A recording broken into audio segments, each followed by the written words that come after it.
Hello everyone and welcome back to another video from Wake&Tech. In this video, I'm going to show you how to make your videos slow motion on Videoleap. So let's get started right away. First of all, open up the Videoleap application and then log into your account if you haven't done so already, using your email address and your password.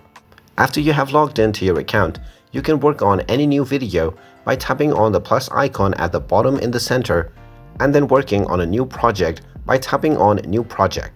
You can also work on your recent projects by tapping on Projects and then selecting any of your recent project. Once you have opened up the project that you want to work on, you can upload your video into the timeline. After your video is on the timeline, you can simply tap on it, and now at the bottom section, you will find various options. Simply slide it over to the right and you will find the speed feature.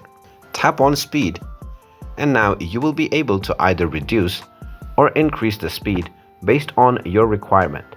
Just use the slider to either speed up or slow down the video, and then when your desired speed has been achieved, you can simply tap on the export button at the top right corner to export your video.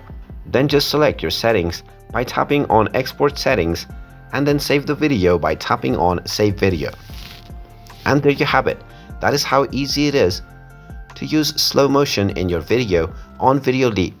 If you find this video helpful, make sure you hit that like button and subscribe to our channel if you haven't done so already. Also ring that notification bell to never miss another update from us. Thank you for watching and I will see you again in the next video.